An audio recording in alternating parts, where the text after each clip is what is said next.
Lawyers of Reddit, what's the worst way you've seen a person screw over someone else in court, whether it be criminal, civil, or divorce proceedings? Story 1. Not the worst, but one that sticks out that they did to themselves. Woman SY was up to court in a "It's party time as drink up" t-shirt. She was there for her first appearance on a third DUI charge. Judge was not in a humorous mood that day. Story 2. Nasty custody fight. The ex-wife was a lawyer and represented herself. The ex-husband had a pretty Thai lawyer. She kept hauling things back to court, trying to get more benefits from him, and his lawyer just let it keep happening, and it was destroying his life. Allegations of child abuse, was taking so much money that he could barely afford an apartment and couldn't afford a car, which both figured in later for custody. Finally, the ex-wife's father, also a lawyer, asked to meet with the judge and mentioned a few things that he knew were going on. One of the children was manic depressive, and the ex-wife would take him off his meds before it was the ex-husband's turn for custody. The child abuse allegations were from the ex-husband trying to restrain the child during a manic episode because he wasn't medicated. The ex-wife had intentionally timed the child abuse allegation to fall just before the lie days, so the ex-husband couldn't see the kids for Halloween, Thanksgiving, Christmas. She bragged to family that it would do the maximum emotional damage possible doing it then. The ex-wife had forged doings to overstate the ex-husband's income when alimony was being determined. Oh, and the ex-wife was sleeping with the ex-husband's lawyer. Edit. Forgot to give the outcome. The ex-husband's lawyer was reported to the bar. Not sure what happened there. The judge ordered a review of everything and arranged for a new lawyer for the ex-husband. It was looking like the alimony would be vastly reduced, and the ex-husband was going to get custody. But then the ex-husband died, blood clot, 2 months later. Years of being screwed over finally saw a light at the end of the tunnel, but ended up being the wrong light at the end of the wrong tunnel. Story 3. Not my case, but still my favorite story. Dude screwed himself over when he went to jury trial for a burglary charge and wore the same distinct sweatshirt he wore the night he committed the crime. Kind of hard to argue the guy in the video isn't your client at that point. Needless to say, he was convicted and spent a few years in DOC. Story 4. More of a case of screwing himself over, but here goes. This was a case another prosecutor in my office had a few years back. 30-year-old defendant was charged with UL of a child after he got his girlfriend's 14-year-old sister pregnant. She actually kept the baby, so the police just waited and got a paternity test. No surprise, defendant was the father. Defendant wanted probation. Prosecutor refused to offer it. He decided to plead guilty and have a jury trial on punishment. Here in Texas, you can coase to have the jury set punishment. Evidence mostly proceeded as expected. The victim testified to having consensual, aside from not being old enough to consent, with the defendant, getting pregnant, etc. Paternity test introduced. Defendant took the stand. His version of events was that he snuck into victim's room at night, covered her mouth, and held her down while he forcibly had with her against her will. It seemed like his own lawyer had no idea that's the story he settled on. The jury deliberated about 15 minutes before returning a verdict of 17 years. The maximum possible as charged was 20. When interviewed by the attorneys afterwards, one of them said they decided on 17 years, so the defendant would never forget the age of consent in Texas again. Story 5. Not a lawyer, but when my FIL and MIL got divorced, she wanted to file jointly for the previous year because they were still married. They would have gotten a decent refund. He insisted on filing separately, despite the fact that he would owe $4,000, because he wanted her to also owe the IRS. He did it to Froster. Story 6. Sitting waiting for my client, and the judge is giving a colloquy for an alternative program on a DUI. Basically probation. Question. Has anyone consumed alcohol or taken drugs in the last 24 URs? Obvious answer aside, one dude proudly raises his hand. I smoked some dope last night.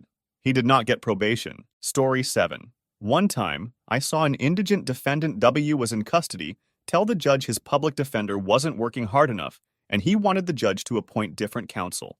The judge asked him what specifically was the problem, and he said, I don't want a female lawyer. I need a man W can take charge and fight for me, or something very similar to that. The judge, also female, said that's not about you it works. Then he's starting yelling and getting into specifics about his public defender, just mainly I don't like her, she won't visit me, etc. The judge is annoyed and looks at him and is like, fine, I'll appoint another attorney for you, but because you are not satisfied with your attorney, and I need time to appoint you new counsel, I am not going to hear any other issues today, and will reset your case. A few days later, the judge sends defendant notice of his new appointed attorney. W happens to also be female, and notice of the case reset for 6 weeks. The case was originally set for a bond hearing, and the DA and his PD had agreed to release him on an unsecured bond, meaning he would have gotten out that day if he hadn't thrown his temper tantrum. Instead, he waited another 6 weeks in jail just to have another female attorney represent. Story 8. A wife filed for a restraining order because she wanted the use during divorce. Husband has good job like $200K per year. Employer finds out about restraining order. Husband is fired. He was very specialized employee, so only job he can find close to use. Ex-wife and daughter is $50K. House gets foreclosed. Child support at less than $500 per month. Wife has to get job as waitress. 4 cars get repossessed. Story 9. I've seen a parent use non-existent discipline as a tool to win over their teenage child, so that the child will choose to live with said rubbish parent, and rubbish parent will receive child support from the other parent. It boils my blood seeing someone allowing their 15-year-old child to drop out of school, get high every day, buy them drugs, alcohol, just about every negative thing you could do to a kid, just so they don't have to pay $100 in child support a month. Edit. For everyone commenting on the fact that the child support payments were so cheap, child support amounts in my jurisdiction are relative based upon the paying parenting situation, income, schooling, ETS, etc. They were deadbeats, part-time under the table seasonal employment and government welfare. Story 10. Kind of a self-screw, but the MPAA entered DVD John's code for breaking DVD copy protection as part of their lawsuit into their evidence, which then became public record. The code that breaks DVD copy protection was now available to the entire world, defeating the entire purpose of their lawsuit. Story 11 was involved in a custody case where a wife cheated on her husband and had a child as a result. She let husband believe the child was his until she was about 5 years old and they were divorcing. To stop him from getting custody, she convinced the biological father to try to get custody, thinking that if he won, she would wind up with the child. Became a huge 3-way fight. Multiple sets of grandparents involved. Attorney's fees skyrocketed because the case would have been pretty quick otherwise. She couldn't pay her attorney, tried to get the bio dad to, got even messier, etc. Basically, there still isn't an agreement all parties will follow. They are in and out of court every year or so. She screwed herself. Story 12. Not a lawyer, but this story always gets me. My biological grandmother died 20 years ago of ovarian cancer. She left all her money, trusts, bonds to my grandfather to use, while alive, and disperse after death. My grandfather remarried something like 15 years ago to my step-grandma. My grandfather ended up dying first a few years back. My step-aunt is a greedy W lives on the opposite side of the country. She's lived off of her mother and my grandfather for all of her life. She'd come over and take them on vacation, where she'd use their money to buy herself things and get a free skiing trip about 8x a year. After my grandfather ped, my step-grandma had to move where her children live to get care for dementia. My step-aunt has access to not only her own mother's estate, but my grandfather's as well to take care of her needs. That wasn't enough. She decided to try and sue my dad and uncle for their dead biological mother's estate. My dad is bilaterally paralyzed and in a wheelchair. My uncle is a triple BIP survivor with a pacemaker and multiple stints. Both are on fixed disability income.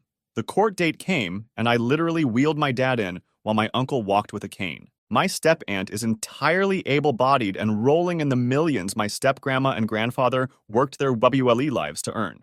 The judge took one look at the WLE picture, and she was absolutely denied access to my biological grandmother's estate. We were there for less than an hour. Story 13. This wasn't my case, but followed it closely because it was an acquaintance's divorce proceedings. He and his now ex-wife shared some commercial property that was worth some dough.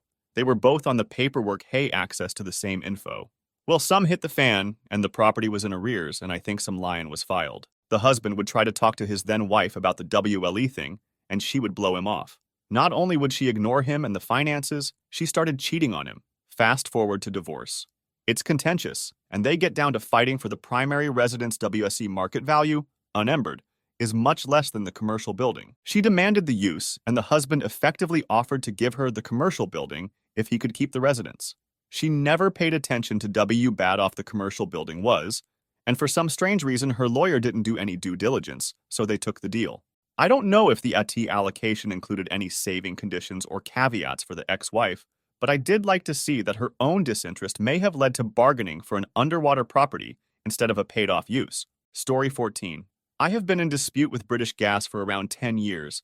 Every now and again they take me to court. Every time I win and we go away for another few years. The last time I lawyered up, it's in a magistrate's, even tuck, it's a civil matter. My solicitor waited for the British gas guy to swear his oath to tell the truth, the WL truth, etc.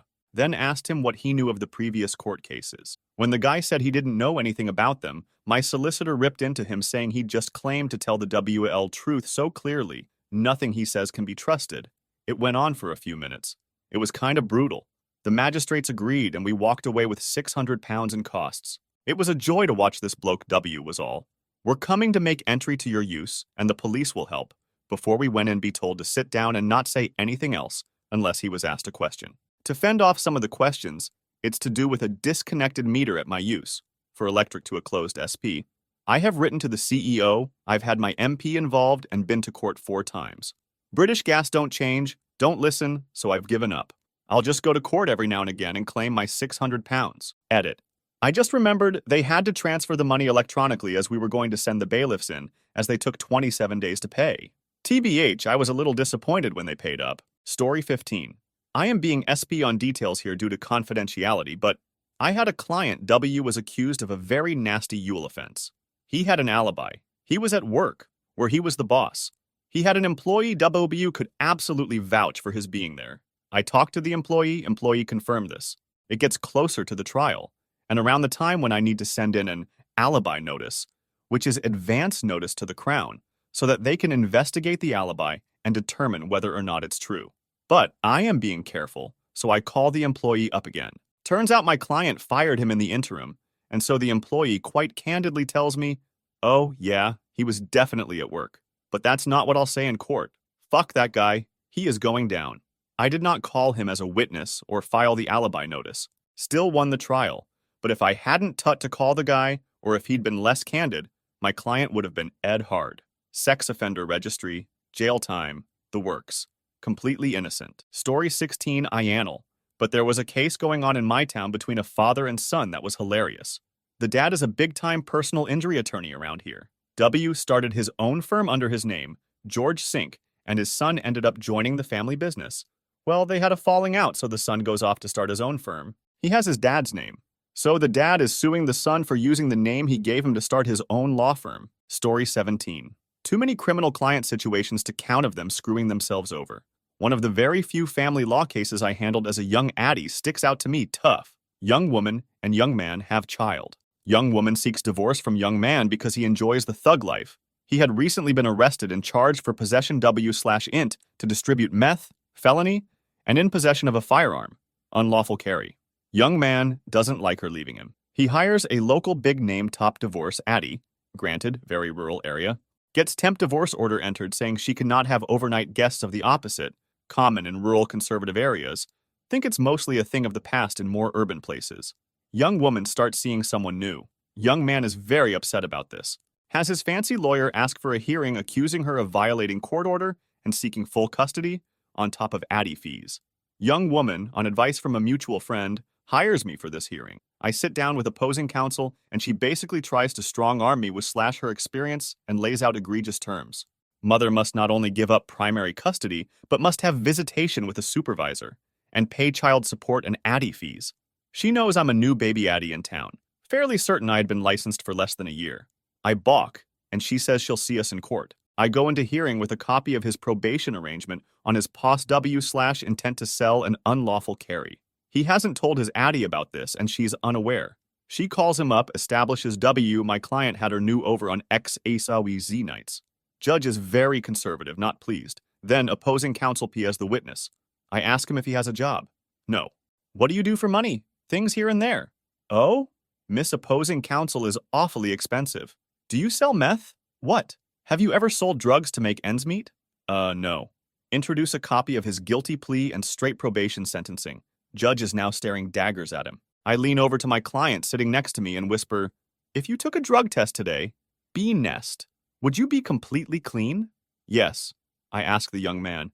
When was the last time you did meth? Addie objects, but judge overruled. I know this judge will drug test people on the spot as he is also the misdemeanor drug court judge. It's been years, I'm clean. So, if you were tested, you'd be clean? Yes. Opposing counsel asks the same of my client, we agree. Judge has them both tested. He tests positive for meth. My client is clean. Judge denies his motion and asks me to send in new temp orders where young man is required to maintain employment and start paying child support and places him on supervised visits. Icing on the cake, opposing counsel actually calls me and leaves me a voicemail congratulating me on, and I quote, handing her to her for the first time in a long time. Story 18. Not a lawyer, legal assistant. My attorney is pretty old, so he needs me to help him find papers and stuff in the courtroom, so I go over for all domestic and criminal cases.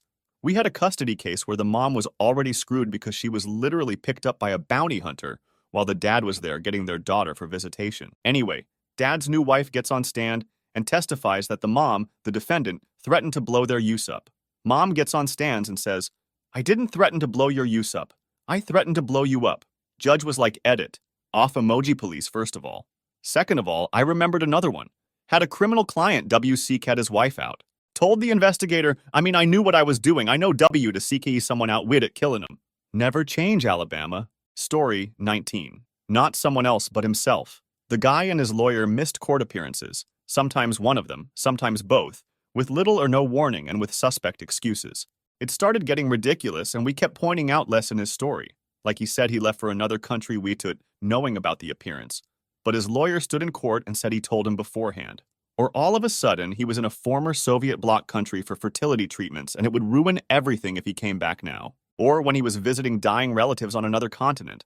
Or he was going to the airport when he had to rush to the spittle and sweat us an admitting form in another language that we translated. It swed he was there, but also that he was discharged. He also tried firing his attorney and saying he needed more time to brief a new attorney. W at the next appearance would say he hasn't been able to talk to his client, so he needs to adjourn. Or that he hasn't been paid and his client is basically and he needs to be relieved. We kept saying to the judge he was doing it to stall, but the judge kept giving him the benefit of the doubt. We even sweat him other cases where he skipped appearances and the judges threatened sanctions. Until finally he didn't sub you up for an appearance where the judge had specifically told him, I don't care if you're meeting with the Pope, I'm ordering you to be here. Boom, his answer was stricken.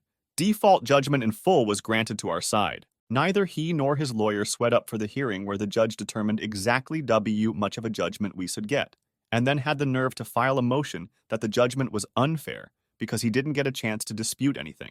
Story 20. Had a criminal jury trial for misdemeanor criminal mischief over 4 years ago. State filed charges and kept amending the information to the point where they left the actual victim out of the trial and proceeded with the 2 eyewitnesses.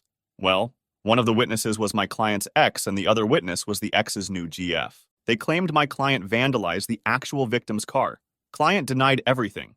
Well, apparently, the state and both witnesses had no idea that the ex had an outstanding warrant for not paying child support to my client, which created a motive for him to lie. Asked him if he was aware that he had a warrant out for his arrest on the stand. He didn't know. The judge excused the jurors. The bailiffs arrested the ex on the stand. State rested. Judge granted our motion for judgment of acquittal because we had good case law for the victim not being there. Client walked away free, and the ex went to jail. Story 21. Not a lawyer, but my dad is a physician and is sometimes called as a professional witness in cases of malpractice. In one memorable case, a family was suing a doctor for something fairly frivolous, and my dad was a witness for the defense. The lawyer representing the family was cross-examining my dad and brought up a chapter in a medical textbook and asked my dad to read a highlighted paragraph. He does, and the lawyer says something to the effect of, "So, what you just read means." My dad confidently replied, "No, it does not mean that. Asterisk, asterisk, lawyer, asterisk, asterisk. No, but if you read XYZ, the author clearly states. Asterisk, asterisk, dad, asterisk, asterisk. No, really, that's not what the author means. Asterisk, asterisk, lawyer, asterisk, asterisk. How do you know that's not what the author meant? Asterisk, asterisk, dad, asterisk, asterisk. Well, because asterisk, I wrote it asterisk." Judge basically face-palmed while the lawyer mimicked a goldfish and stared at the author name on the chapter. Basically the best moment of my dad's professional life. Yes, ruling was in the defendant's favor. Story 22. Not a lawyer, but this happened to my family. My husband's kids asked us to fight for full custody after years of systematic abuse from their mom. My stepdaughter was Yuli altered, and mom decided to marry a guy W was best friends with the guy W altered her. Mom never told us what happened, never got her counseling, never reported it to the police. In mediation, she brought up a conversation I had with her which she denied ever happening until then. She started saying lie after lie, and all my husband had to say was, "My wife had that conversation with you to explain you? Uncomfortable, my daughter is living with this man because he is connected to her Yule alt, The mediator was not amused.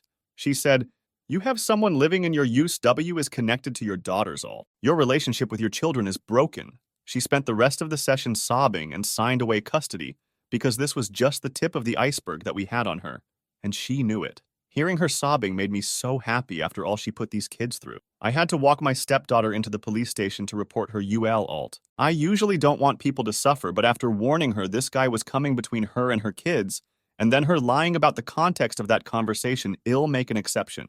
I tried to stop her from the chain of events that lead us to court, and she tried to use it against me. Story 23. Not court, but it is legal adjacent. My dad is an executive safety officer at the company he works at, and one of the company's truck drivers got into an accident. The driver wasn't at fault, but it is company policy anytime a driver gets into an accident, they drug test them same day. And when the results came back, the guy failed the test. The guy disputed the results, so they had him retake it.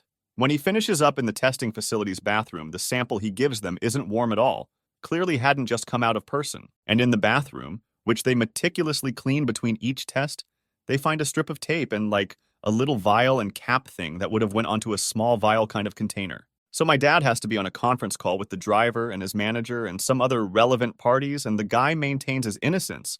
And they can't conclusively prove the tape or cap means he cheated the test. So they're kind of at an impasse. As they're getting off the call, my father just kind of takes a seat and asks the driver really nonchalantly and in ping, "Say, doesn't taping the vial to your leg hurt?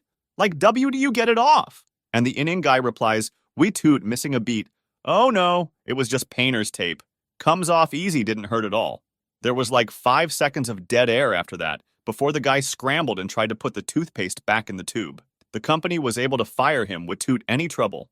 Story 24. Not my case, but my dad's.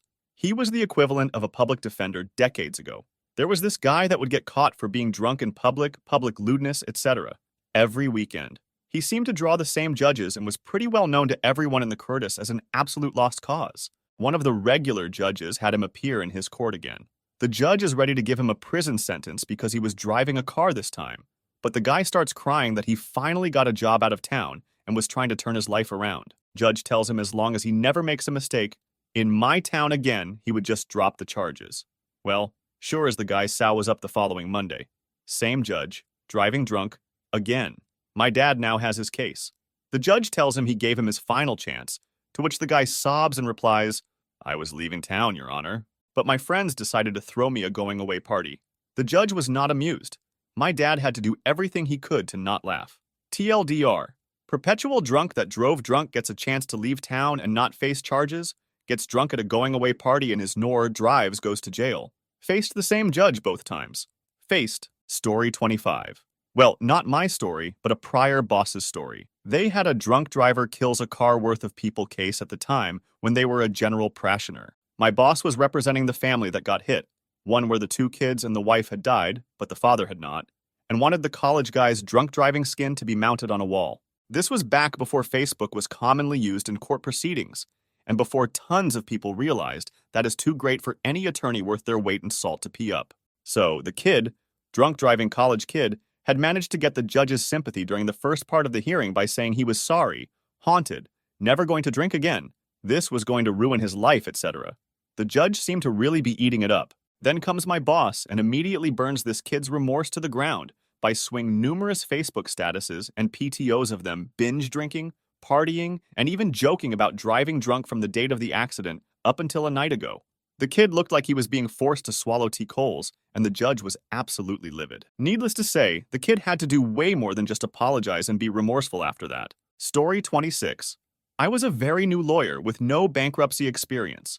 A partner sent me to bankruptcy court to try to make a claim as a creditor related to a $50 million building that was being sold. Time and lack of knowledge will prevent me from accurately describing everything that went down, but I will do my best. The court handled my client's claim very quickly and easily at first. The court ruled we were not a creditor because our claim was against a tenant, which was correct. Note, we had purchased the claim from someone merely to try to some wedge our way into buying the property, which was very transparent to the court. So I could just sit back for the remainder of the hearing and watch the 2 premier bankruptcy attorneys go at it. One represented the debtor and the owner of the building. The other represented a secured creditor with a lion against the building. They absolutely hated each other on a personal level and were arguing with great venom about the plan to sell the real estate. There was a small break in the action while the judge took care of another matter. When we came back, the secured creditor attorney told the court the following. 1. His client, the creditor, had purchased controlling interest in the debtor, the owner of the building. 2. He had been directed to fire the other attorney. 3. He had been directed to withdraw the motion to sell the real estate. 4. He then did both there in the courtroom. I have practiced for almost 3 decades. It was the most bad thing I had ever seen, and was particularly noteworthy because the courtroom was packed with other attorneys watching, and TSE2 attorneys absolutely hated each other. Story 27. A witness for the plaintiff in a civil suit, W was a co-worker of the plaintiff, testified very strongly against the company and in favor of the plaintiff. I questioned her about bias toward the plaintiff, if they knew either well, were friends, etc. She said no, just friendly co-workers, work friends at best. I pinned her to it. When I got a chance to cross-examine the plaintiff, she had no syce but to burn her witness's credibility, because not only were they very close friends, but they had become sisters-in-law just a few years before. No, they did not have the same last name or anything, but I had done my me work. I still don't get why people want to fight small bias by destroying their credibility, but it happens more than you'd think. Story 28. I'm a paralegal. The best situations are when we get a sovereign citizen. Someone in the USAW thinks that the US laws do not apply to them for a vast variety of reasons. Hire us, but won't let us do anything on their case. We've had to actually fire a bunch of clients because they have gone against our rules, like don't send a letter to the judge, don't write your own motions, don't announce that you're not Mark Smith because Mark Smith has capital letters and you were born with lowercase letters, etc. Honestly, a WLE threat on these people wouldn't be enough. Story 29. Someone I knew had a pro-DO case where she had to defend a person, had been charged with a criminal offense. Don't know what, confidential and whatnot. Even tough, the police and DA could pretty much pinpoint the crime to her client. There was no evidence to tie him to the crime, circumstantial at best. She had instructed him to shut up and let her do the talking during the trial, as from experience the client sometimes does not know W to answer a question properly. She pleads and can SW that the court has nothing on her client. She feels that for once, a pro-DO case is going her way. After her plea, the judge thanks her for her plea and turns to her client. He asks if the client had something to add to the plea. Client looks at her, back at the judge, tears well up in his eyes, and he blurts out, "I'm so sorry. I'll never do it again."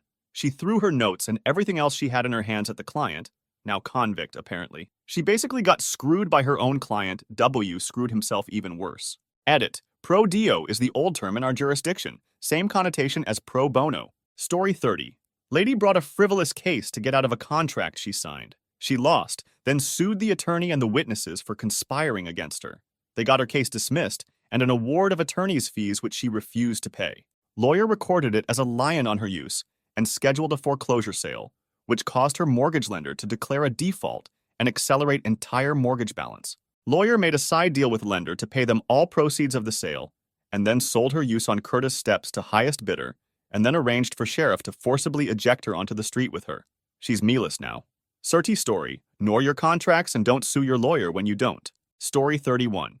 This won't be the worst, but maybe it is from the guy's POV.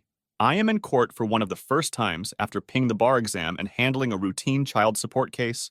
The events that transpire do not involve my client from that day. When one party is unrepresented in family court in Massachusetts, there is a pre-trial meeting with the probation officers so they can assist the judge in framing the case. These probation officers are trained social workers. W act as mediators in these instances, so nothing like criminal probation officer. So these two parties are meeting. You can see the guy is just angry over everything, but they are making progress working out the divorce. Then all of a sudden he stands up and throws his chair over and yells, "Fuck you, Kim! You took my use, you took my kids, you even took my ing dog! I will kill you if you think you are keeping my name too, you ing."